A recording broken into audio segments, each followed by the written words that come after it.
et qu'on puisse traiter en direct, c'est ce que j'ai dit moi. Passons-nous des intermédiaires. Du jour où le type d'origine immigrée discute directement avec le mec du Front National, ça se passe beaucoup mieux que quand il y a un manipulateur trotskiste qui fait la médiation.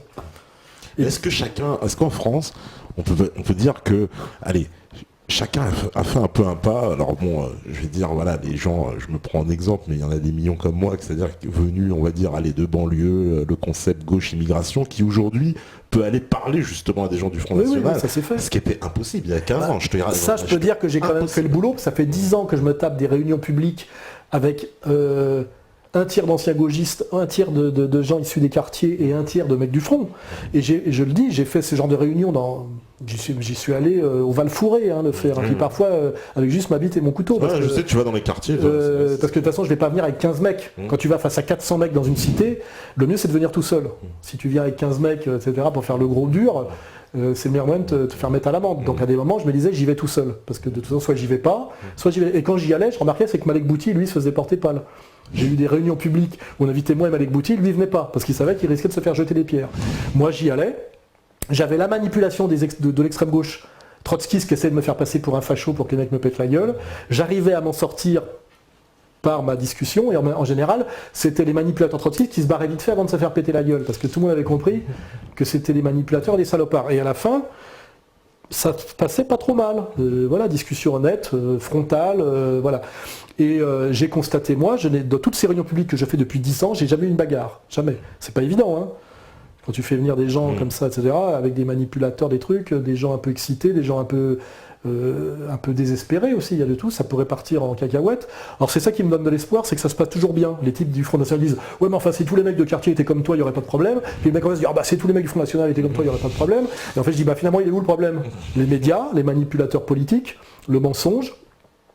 Alors, à un moment donné, il y a moyen de se sortir par le haut d'une merde qui a été créée par les loges, le patronat et le tout-puissant lobbysionniste. C'est eux qui ont créé cette merde.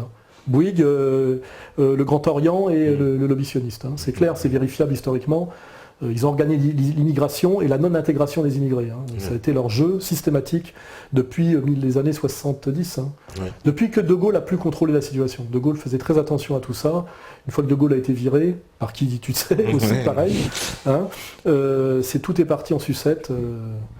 Et je pense que là, on est passé de l'autre côté du point culminant. Maintenant, il y a des jeunes des quartiers qui ont atteint une autonomie en termes de destin et en termes de culture.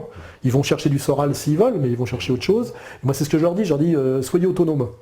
Je ne les ai pas dit de me suivre. Je dis, écoutez, et SOS Racisme, et moi, et ceci et cela, et avec le recul historique que vous avez, l'exemple des grands frères, etc., parce que ça fait un moment donné que ça dure, tout ça, vous allez finir par, à mon avis, arriver à des conclusions qui ne sont pas très loin des miennes. Et je vous laisse, on en reparle l'année prochaine, ou dans 2 ans, dans 3 ans. Je dis, ça fait depuis les premières réunions que j'ai fait comme ça, c'est en 2004, je crois. D'accord.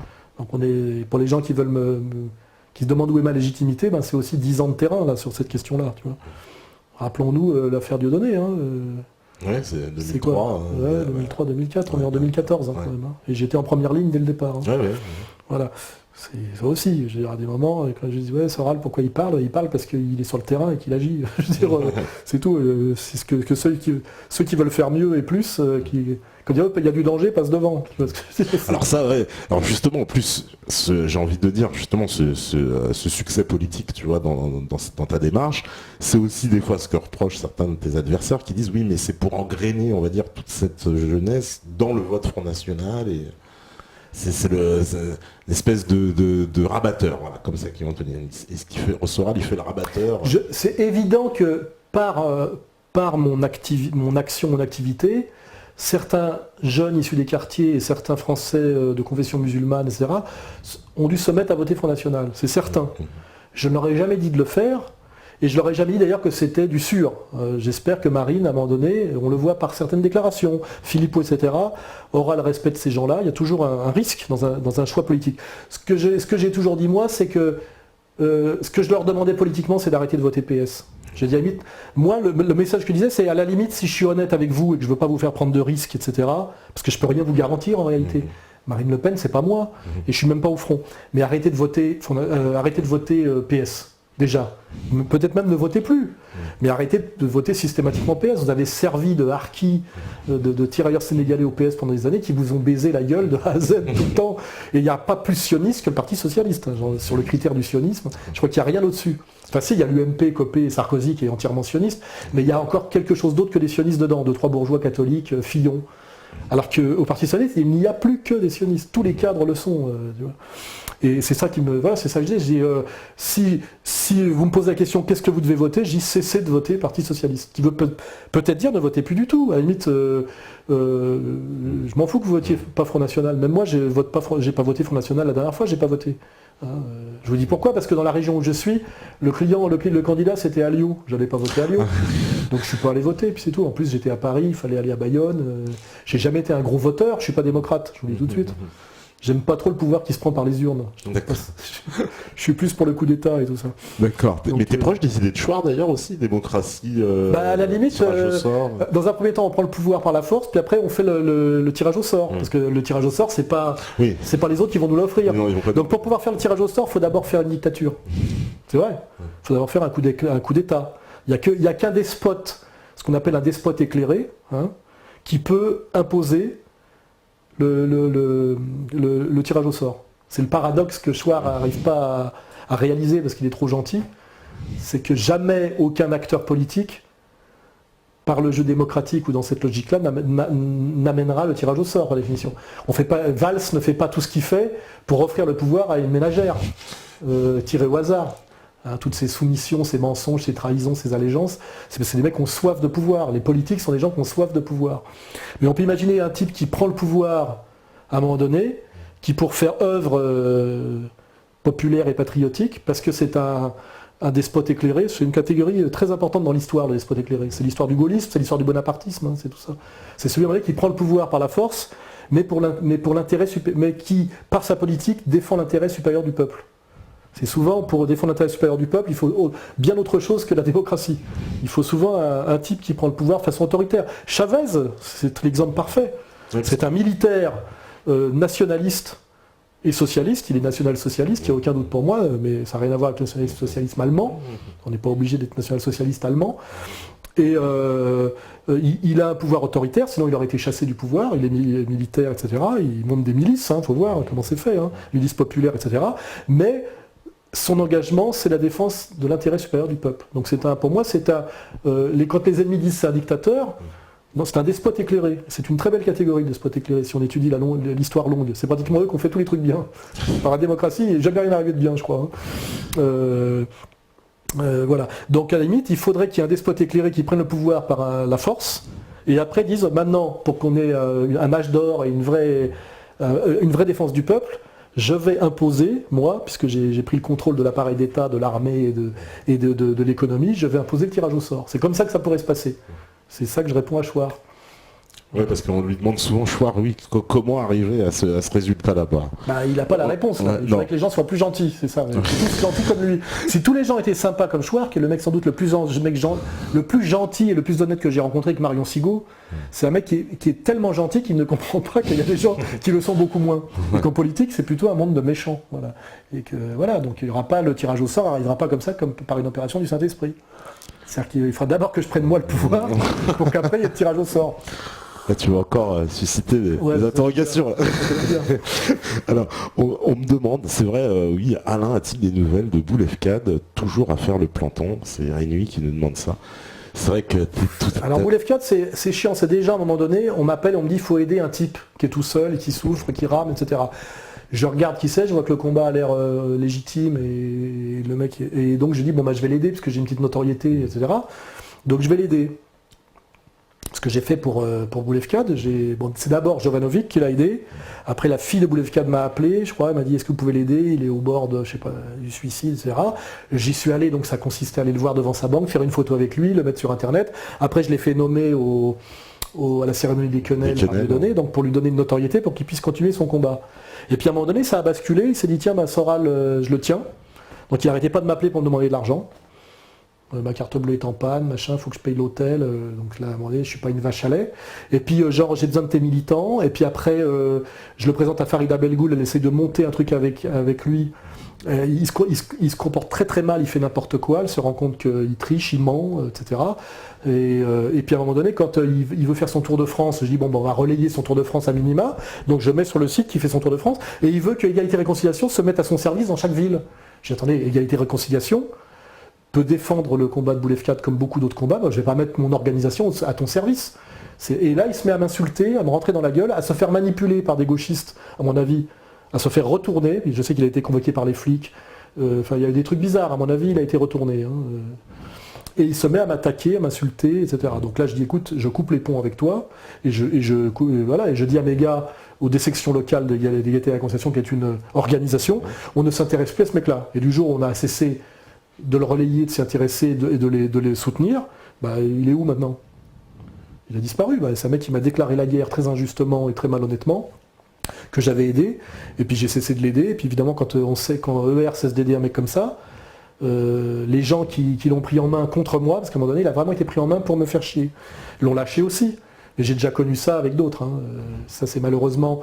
Il y a des vicieux, souvent des gauchistes qui se disent tiens, comment on pourrait aller foutre la merde, ce mec là a l'air un peu fragile, un peu mégalomane, un peu manipulable, et puis moi quand on me trahit je m'énerve, donc à un moment j'ai dit bon ce mec là finalement est un ancien marchand de voitures volées, garagiste, et finalement il a une mentalité de marchand de voitures volées.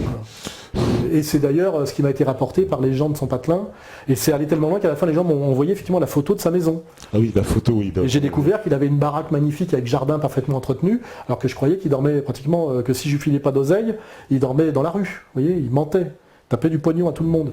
Et nous en plus on a édité un t-shirt pour lui, dont on lui donnait l'argent, donc on lui a donné plus de 2000 €. On a essayé de monter une aide, donc on lui a au moins filé 2000 €. D'accord. Ah oui, l'histoire des t-shirts, c'est vrai. Qui a filé et il a menti en disant qu'on ne lui avait pas donné l'argent. On ne pas donné d'argent, oui. Ouais, on lui a fait signer les paplards. Donc pour ceux qui douteraient, on a, nous, les papiers où il a signé qu'il avait reçu l'argent, etc. Et puis après, on a arrêté de vendre des t-shirts parce que trop c'est trop, il faut arrêter de nous...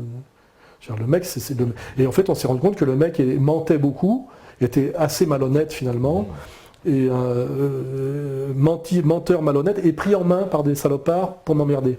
C'est arrivé plusieurs fois dans l'histoire de la dissidence, où des gens sont repris en main. Ils ont essayé de faire ça avec la veuve de M. Bourarache. À un moment donné, elle s'est fait approcher par des manipulateurs pour la retourner contre moi.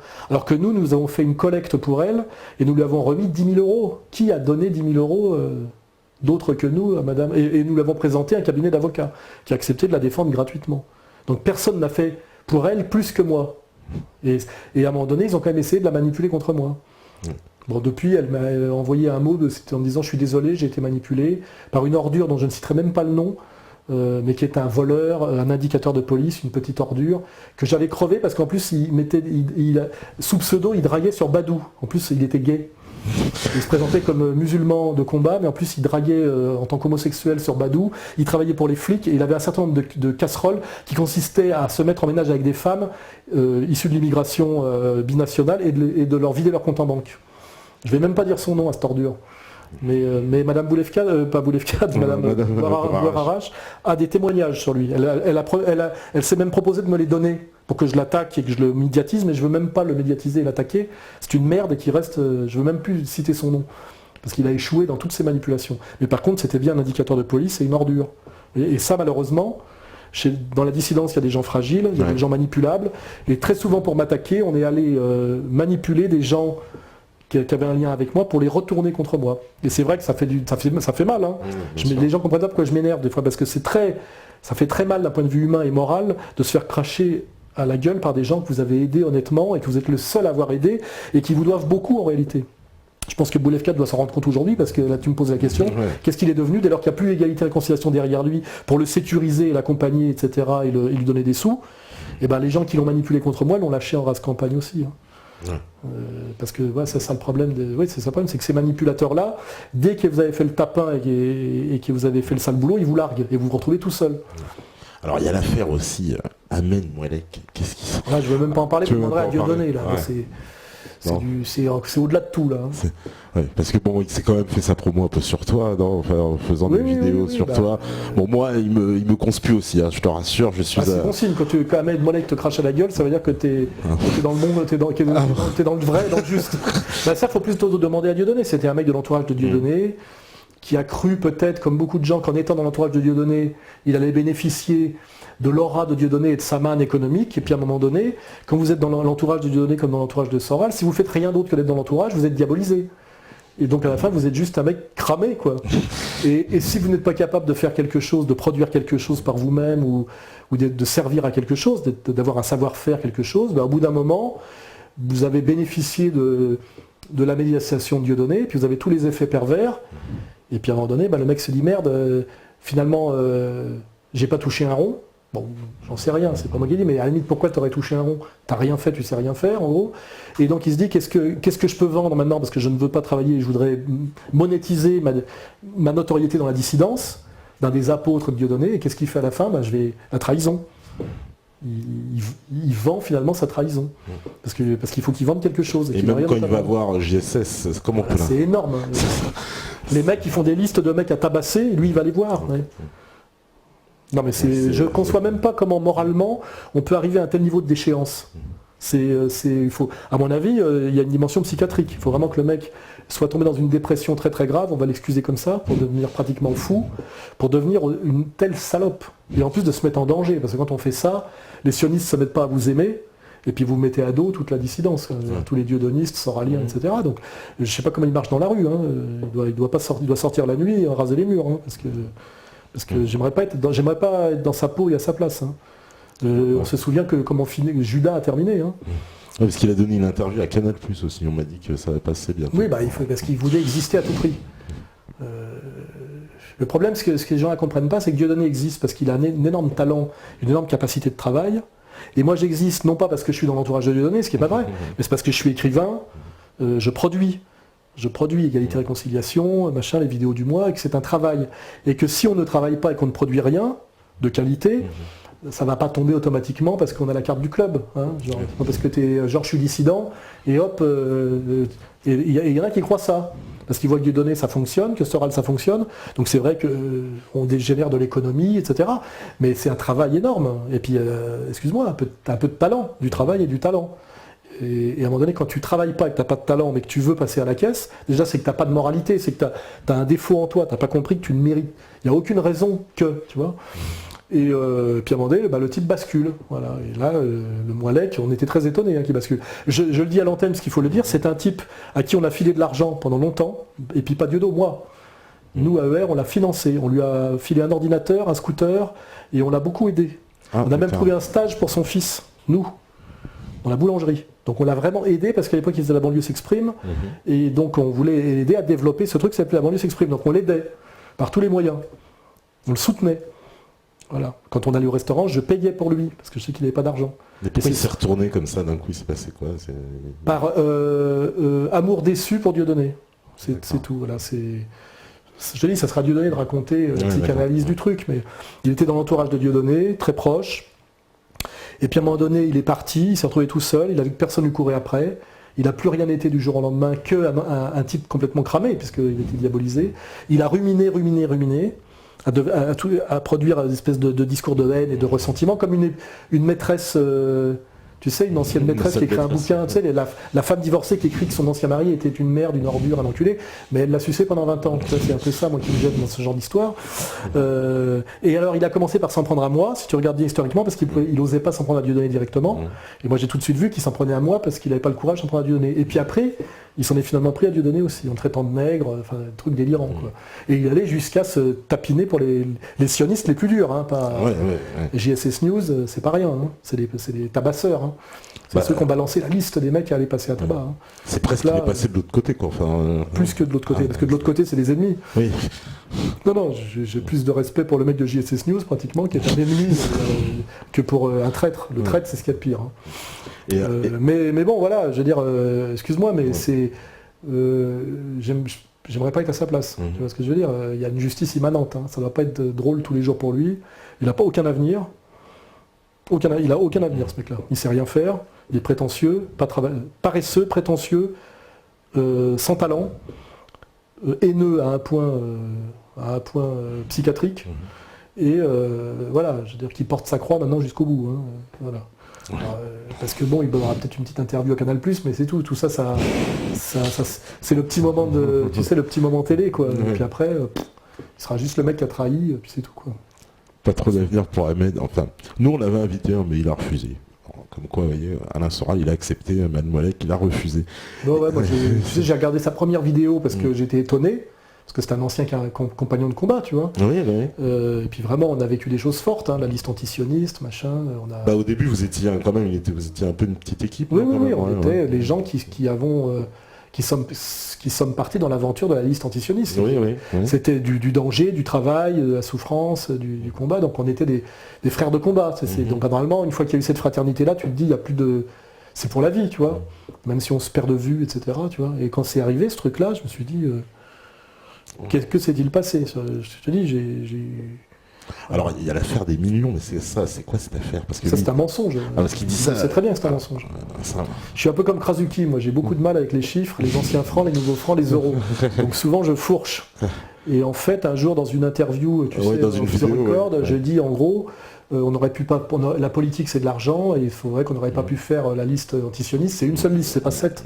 C'est une seule, sans l'argent iranien. Quand je dis l'argent iranien, c'était un raccourci, parce qu'en fait, c'était, comme il s'appelle, celui qui avait fait la liste avec nous, qui venait de nulle part, chacun a pu le constater, qui était le leader du parti antisioniste. Yahya Gouasmi. Yahya Gouasmi, voilà. Bon, c'est sûr que si Yahya Gouasmi s'est retrouvé assis entre moi et Dieudonné à un moment, c'est que c'est lui qui a porté les sous. Et je dis les Iraniens, non, c'est un Français chiite qui défend d'une manière ou d'une autre les intérêts iraniens en France. Je ne sais pas quel est son lien avec l'Iran, mais quand je dis c'est l'argent des Iraniens, c'était Yahya Gouasmi, je voulais dire. Hein, voilà, pour moi c'était... Et en fait, au lieu de dire 300 000 euros, je dis 3 millions, parce que je me gourre. Je suis en fin de soirée, à table, souvent je me trompe sur les chiffres. Hein. Et l'autre, il sait très bien la réalité des choses, Ahmed Moallec. Et il se sert de ça pour foutre la merde. C'est un menteur, c'est une salope. Parce qu'il sait très bien qu'on n'a rien touché. C'est pour ça qu'il dit, je sais pas, moi j'ai pas vu 3 millions. Oui, mais personne n'a rien touché dans cette histoire. Imaginez bien que s'il y avait eu de l'argent sale qui avait circulé, une liste comme ça qui a été qui a été passée au crible du ministère de l'Intérieur, machin, etc. Si j'avais touché le moindre centime de l'Iran à un moment donné, j'étais gravement dans la merde. Hein, voilà. Et je le dis, la seule chose que j'ai jamais touché de l'Iran, c'est 1 kilo de pistache. Pour mes interventions à la radio francophone iranienne. Un jour, il m'a offert 1 kilo de pistache. Très bonne, et je les ai mangées. Mais quand Ahmed Moallec dit ça, il ment, il le sait ouvertement, c'est pour foutre la merde. Il est en train de dire, vous n'avez plus voulu de moi, alors qu'en fait, il est parti et on a oublié de le retenir, parce qu'on n'a même pas vu partir, parce qu'il ne servait plus à rien depuis longtemps. Et il a dit, j'ai peut-être pas de capacité de travail, mais j'ai une capacité de nuisance. Tu sais, quand les mecs ont... C'est-à-dire, à un moment donné, qu'est-ce qu'un mec a à vendre? S'il n'a rien à vendre de positif, il dit, j'ai une capacité de nuisance.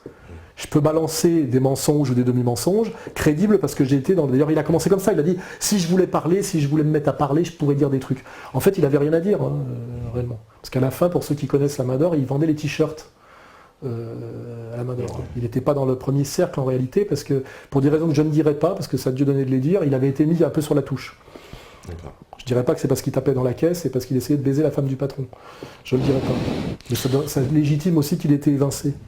Ce qui vous situe aussi la morale du bonhomme. Hein.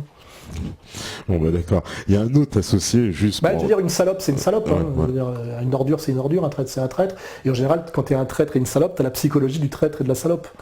Hein. Donc voilà. Mais il y en a un autre aussi qu'on voit souvent un peu se répandre et qui était un peu de l'ancienne équipe, c'est Marc Georges. Alors Marc Georges, c'est mon Moallec à moi. Ouais, voilà, c'est ton Moallec. Ouais, c'est moins pire parce qu'il n'est pas allé pas allé aussi loin. Ouais. Bon, il critique quand même, on le voit, il est un peu... Marc Georges, c'était mon bras droit, le numéro 2 de l'organisation.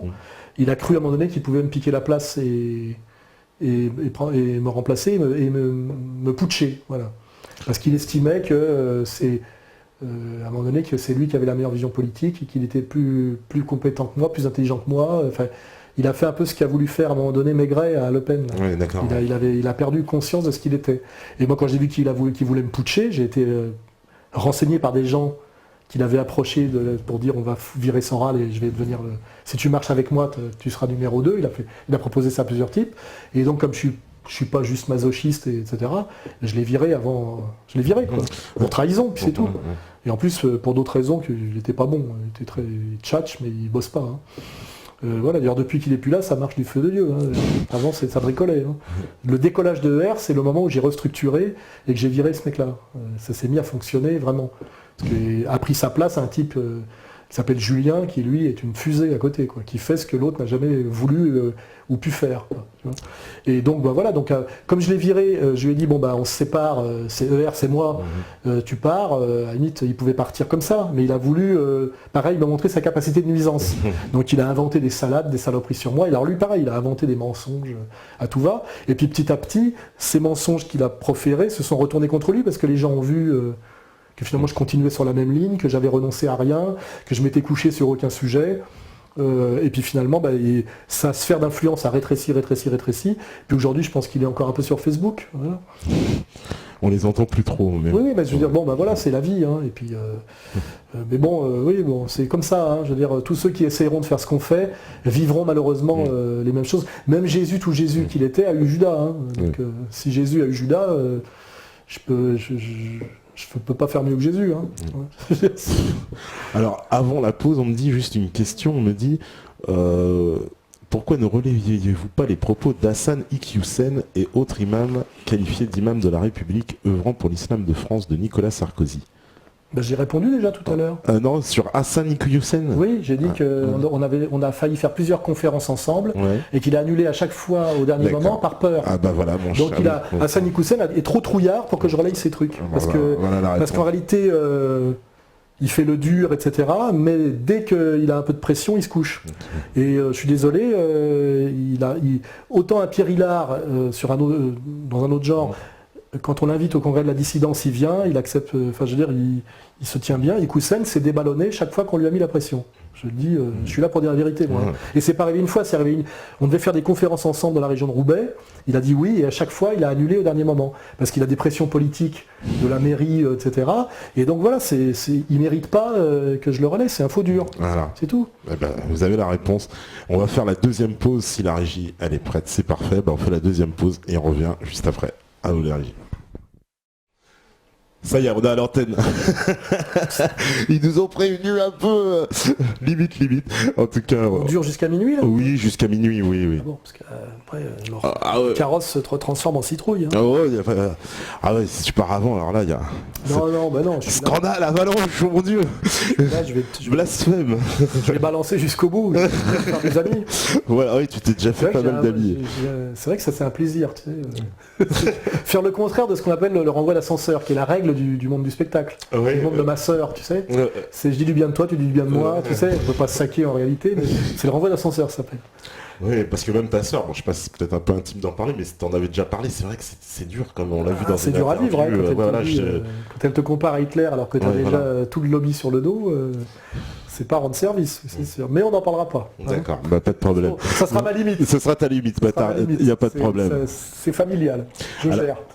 Pas de souci. On me demande justement, alors là, comme ça on va parler, on va s'éloigner de la France, on va parler un petit peu de Poutine, parce que c'est vrai qu'on me dit, tu sais, tu connais les thèses de Pierre Hillard qui nous dit que Poutine... Non, mais ça c'est des thèses de Pierre Hillard sur lesquelles il est un peu revenu quand même. Hein. Ah, d'accord. Il faut regarder les conférences qu'on relaie systématiquement. Oui, on en passe. Ouais. Là, il salue aujourd'hui les 2-3 quenelles que Poutine a glissé une nouvelle ordre mondiale. Ouais. À un moment donné, il avait l'hypothèse qu'il était totalement partie prenante. Et c'est pareil, tu produis des analyses en fonction de ce qui se passe. De ce qui se passe. Et parfois, des gens font des choses qui t'amènent à réviser ton jugement. C'est comme ça que ça fonctionne. C'est comme toi, je vais prendre un exemple. Les gens vous disent, vous dites qu'Hitler était antisioniste quand il a tendu la main au moufti de Jérusalem et avec la SS bosniaque, et pourtant en 1933 il a beaucoup été aidé par les sionistes avec l'accord de transfert, etc. Et je dis simplement, il faut toujours réfléchir historiquement et chronologiquement. Hitler a été sioniste en 1933 et très antisioniste en 1943, parce qu'entre les deux, il s'est passé des choses. Donc les positionnements changent. Vous voyez, il faut pas avoir de lecture essentialiste des gens. C'est ça la question. Donc Pierre Hillard, c'est un autre sujet. Je pense qu'à un moment donné, en fonction de ce que faisait Poutine, Medvedev, etc., il en a déduit que Poutine faisait partie du nouvel ordre mondial. Moi, intuitivement, plutôt intuitivement, je pensais que non. Et j'étais pas d'accord avec lui là-dessus. Aujourd'hui, puis Hillard dit quelque chose d'un peu plus nuancé. Poutine a commis 2-3 actes hérétiques par rapport au nouvel ordre mondial qui aujourd'hui fait que le nouvel ordre mondial veut lui faire la peau quand même. Hein. Et ça se voit avec l'Ukraine, ça s'est vu, ça s'est vu avec plusieurs choses. Et comment dirais-je, Hillard en tient compte. Alors évidemment, si vous lisez un bouquin d'Hillard, vous regardez une conférence d'Hillard il y a 3 ans, vous dites Hillard dit ça. Hillard disait ça il y a 3 ans. C'est à un moment donné, le vrai danger, ça j'insiste là-dessus, c'est de faire de l'essentialisme et sortir de la réalité chronologique. Les gens disent des choses et écrivent des choses à un temps donné. Moi, j'interviens dans le débat politique depuis 1984. J'ai changé sur certains sujets. J'ai évolué. J'ai évolué parce que la situation a changé, puis aussi parce que j'ai un peu changé. J'étais beaucoup plus progressiste et de gauche il y a 20 ans, et je suis plus traditionnaliste et perplexe sur la gauche aujourd'hui. Mais ça ne veut pas dire que j'ai triché, renié ou menti ou que je me suis trompé. C'est que j'ai évolué dans un monde qui lui-même a évolué. Ce qui s'est passé depuis les années 80, des années 80 jusqu'à aujourd'hui, a contribué à disqualifier beaucoup plus la gauche qu'il y a 30 ans. Il est beaucoup plus difficile d'être de gauche aujourd'hui compte tenu de ce que la gauche officielle a fait depuis 30 ans qu'il y a 30 ans. Et pareil pour toi, tu as pu être honnêtement à SOS Racisme dans les années 85. Aujourd'hui, si tu étais encore à SOS Racisme, tu serais Sopo. Oui, voilà, Sopo. Je ne vais pas parler de Sopo, mais c'est une merde. Tu vois ce que je veux dire? Voilà. Et donc, je ne vais pas te dire, mais dis donc, tu étais à SOS Racisme, tu n'y es plus, tu as trahi, ou tu as menti, ou tu as retourné ta veste. C'est la phrase, tu as retourné ta veste. Non. Tu as grandi, tu as évolué dans un monde qui lui-même a bougé. Donc, tu bouges dans un monde qui bouge. Et tu essaies quoi? De maintenir tes positions éthiques en réalité. C'est-à-dire que pour ne pas changer sur certains fondamentaux moraux, tu es obligé de toi-même de changer dans un monde qui change. C'est-à-dire que pour rester le même, tu dois bouger. C'est un peu ça la réalité. Et ça a toujours été comme ça. De Gaulle, pour rester à la limite gaulliste, il a gardé sa vision de la France, a été obligé en 40 de travailler pour les Américains et avec les Anglais, et à partir de 58 de travailler contre les Américains et contre les Anglais. Pour maintenir l'idée qui se faisait de la France et l'idée qui se faisait de l'intérêt supérieur de la France. C'est un bon exemple aussi. Et les gens qui disent ouais, De Gaulle est une salope, c'est un traître ou ceci, cela, non. Il s'est dit Pétain c'est pas gagnable, il faut sauver la France en mettant un pied dans l'anti-hitlérisme. Et sans De Gaulle, je le dis, la France aurait été partagée comme l'Allemagne a été partagée en 1945. Il y aurait eu une partie de la France qui serait passée sous tutorat anglais. On aurait exactement subi le même sort que l'Allemagne nazie, qui a eu la séparation de l'Allemagne de l'Ouest et de l'Allemagne de l'Est. Et c'est grâce à De Gaulle qu'on a pu écrire le roman national et produire cette mythologie de la France résistante, qui fait qu'on a été, grâce à De Gaulle, parmi les vainqueurs, et non pas parmi les vaincus. Donc De Gaulle, finalement, nous a sauvé la mise, quelque part, en jouant la carte anglo-américaine, mais parce qu'il a sauvé la mise de la France. Sinon la France, effectivement, disparaissait de son pétainisme. Donc il a bien joué d'une certaine manière. Il n'a pas cru à la victoire possible d'Hitler, il avait sans doute raison. Et l'histoire lui donnait raison. Et quand il revient en 58, il fait autre chose. Donc c'est ça la vraie analyse, c'est que De Gaulle a une idée permanente de la France et de l'intérêt supérieur de la France, ce qui le conduit en 40 à prendre des positions anti-pétainistes et donc pro-anglo-américaines. Mais par contre, à partir de 58, quand il revient, et sans doute d'ailleurs avec l'aide des Anglais et des Américains, a pour l'intérêt supérieur de la France progressivement chassé les Américains. Oui, parce qu'il revient avec l'aide des Américains, apparemment oui, le coup d'État... Mais il les chasse, parce qu'en fait, ce qui garde présent à l'esprit toujours, c'est l'intérêt supérieur de la France tel qu'il la conçoit, évidemment, tel qu'il la conçoit. Et c'est comme ça qu'il faut comprendre la trajectoire d'un homme qui se bat, qui existe dans le débat d'idées, dans une vie qui est une trajectoire qui fait des décennies et des décennies. Et de même, Le Pen a pu être un peu reaganien à l'époque, où le communisme tenait le haut du pavé, où le marxisme tenait le haut du pavé dans l'université, dans le monde des idées. Donc il était très anti-marxiste, très anti-communiste. À partir de l'effondrement de l'URSS et de la mise sur la touche de Marchais, etc., où le PCF s'effondre, le PCF était l'ennemi juré du Front National. Si vous regardez bien les débats à l'époque à la télé, ceux qui rentraient dans la gueule du Front National, c'était le PC. À un moment donné, quand le PC s'est effondré, vous verrez que Le Pen, son combat n'a plus été un combat contre les ouvriers communistes, et que même les ouvriers communistes se sont mis à voter Front National. Bon, cette digression, c'est pour vous dire voilà, que c'est pas... tu penses ça, t'as trahi, t'as tourné ta veste, etc. C'est que les choses changent. Et les gens changent. Et ce qui est intéressant à essayer de vérifier, le vrai critère, c'est est-ce que les gens ont gardé leur même positionnement moral par rapport à tout ça, ou est-ce qu'ils ont trahi totalement? C'est ça que je me dis, moi. Et c'est plutôt comme ça qu'il faut voir. Hein. Est-ce que les mecs ont gardé une même droiture? Je pense, par exemple, que Dieudonné, qui a été très proche des SOS Racisme à une époque, et qui aujourd'hui est le parrain de la fille de Le Pen, a changé totalement de positionnement politique pour rester au même niveau d'intégrité. C'est ça qu'il faut voir. Il est resté fidèle à quelque chose d'identifiable, une certaine pureté, un certain engagement, une certaine radicalité, etc. etc. En réalité, Dieudonné a changé du tout au tout dans ses alliances politiques pour rester fidèle à son idéal. C'est ça l'analyse logique. Il n'est pas traître. Hein, voilà. Valls, je dirais pas la même chose. Si, je dirais la même chose de Valls d'ailleurs. Valls a été pro-palestinien quand il était maire d'Evry, et il est sioniste pour devenir Premier ministre. Il est malhonnête dans les deux cas. Je pense qu'il n'est pas plus sioniste aujourd'hui que pro-palestinien à l'époque. Il va dans le sens du vent pour avancer dans sa carrière politique. Donc il était pro-palestinien pour des raisons totalement de salope, dégueulasse, hein, d'intérêt politicien, sans aucune conviction profonde, et aujourd'hui sioniste à peu près de la même manière. Voilà, donc on peut dire la même chose. Donc en fait, il n'a pas bougé. Ça reste une salope de politique professionnelle sans aucun fond, sans aucune âme et sans aucune autre croyance que l'arrivisme intégral. Voilà. Donc voilà. Je ne sais plus quelle était la question, mais la digression est importante. Bah, c'était sur Poutine d'ailleurs. Oui, sur Poutine et Hillard. Voilà. Donc moi, je crois que Poutine est arrivé. C'est un ancien cadre de l'URSS et du KGB. Qui à un moment donné a vu quelque chose qui l'a forcément beaucoup fait souffrir, qui est l'effondrement de l'ex-URSS sous Eltsine. Eltsine est un traître total. Hein. Gorbatchev est, on veut dire, un imbécile, un naïf ou un imbécile, et Eltsine est un traître. Et je pense que c'est ce qui a marqué Poutine, et Poutine, son but, c'est de remonter la Russie de sa jeunesse et de sa fierté. C'est cette puissance. On sent qu'il veut ressusciter un peu la grandeur. Il était fier d'être russe, et c'est son combat. C'est un patriote russe, et il se bat pour rétablir la grandeur de la Russie. Hein, voilà. Et de ce point de vue-là, je le trouve totalement respectable. Hein. D'ailleurs, on nous demande si est-ce que l'intérêt de la France, alors ça c'est ce que pense aussi, je sais que Pierre-Yves Rougiron aussi m'en avait parlé, c'est de s'allier justement avec la Russie pour prendre à revers l'Allemagne. Enfin lui, il parle en termes stratégiques. Oui, l'Allemagne, quelle Allemagne? Parce que je pense qu'il y a plusieurs Allemagnes. Il y a des Allemands qui rêveraient de collaborer avec la Russie et qui Schröder était pour ça. Il y a Merkel qui est passée parce qu'elle est plus soumise à l'atlantisme. Mais il n'y a pas qu'une Allemagne. Hein. Il y a plusieurs Allemagnes. Ce qui est sûr, c'est que l'Empire fait tout pour que l'Allemagne reste dans le camp atlantiste et que le pouvoir politique allemand, c'est les atlantistes qui l'ont. Mais il y a une Allemagne pro-russe. C'est évident, il y a une Allemagne anti-atlantiste aussi. Il ne faut pas rêver. Hein. Et donc, il ne faut pas avoir non plus des visions trop... C'est comme il n'y a pas qu'une France.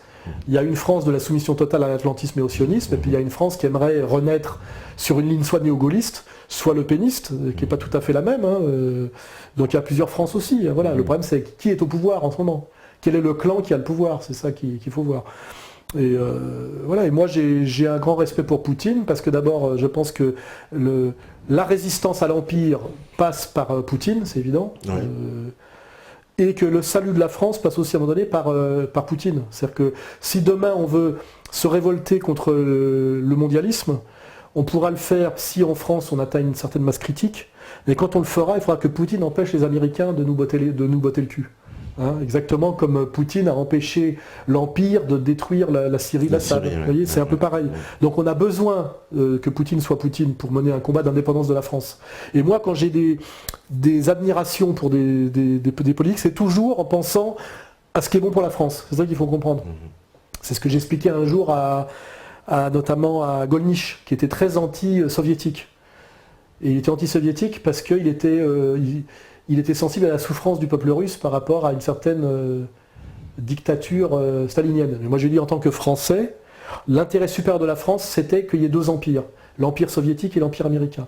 Et donc moi, je pense à l'intérêt supérieur de la France et du peuple français. Et l'intérêt supérieur du peuple français n'était pas l'effondrement de l'URSS. L'effondrement de l'URSS a créé un monde unipolaire américain et qui nous a fait perdre tout notre précaré que nous pouvions garder à l'époque, où il y avait la stratégie du nini, c'est-à-dire que les Russes et les Américains se tenaient en chien de faïence sur certains sujets, l'Afrique, le Moyen-Orient, et laissaient la France exister encore là-bas. Du jour où l'URSS est tombée, les Américains nous ont chassés de partout. Et donc j'ai expliqué à Golnisch qu'en tant que patriote français, on devait être pro-soviétique, parce que je n'aime pas un Français qui se soucie de l'intérêt supérieur du peuple russe. Ça n'a aucun sens. Poutine ne se soucie pas de l'intérêt supérieur du peuple français. Il n'y a que Bernard Lévy qui se soucie du pur intérieur des intérêts supérieurs de tous les peuples, en apparence, mais en réalité, il ne se soucie que d'intérêts supérieurs des élites juives, et même pas du peuple juif, si on analyse profondément. Parce qu'il fait partie des élites juives et qu'il n'y a que ça qui l'intéresse. Voilà. Et moi, en tant que défenseur des intérêts supérieurs du peuple français, je produis une analyse complexe et je me dis, il faut Poutine, il faut le Venezuela de Chavez, il faut l'Iran d'Ahmadinejad ou l'Iran actuel, il faut des résistances à l'unipolarité pour créer un contrepoids multipolaire, et ça passe par des alliances, et le noyau dur c'est la puissance économique chinoise avec la puissance diplomatico-militaire russe, et avec certains points d'appui, le Venezuela en Amérique latine, l'Iran dans le monde du Moyen-Orient, etc., etc., peut-être même la Corée du Nord, parce que tout ça nous permettra peut-être un jour d'exister, à la France, de se sortir un peu de la chape de plomb impériale américano-sioniste. Voilà. Et ça, j'ai beau l'expliquer, il y a des gens qui ne comprennent pas bien. Ils disent ouais quand même, Staline, il a tué beaucoup de monde. Je dis, combien il a tué de Français, Staline ?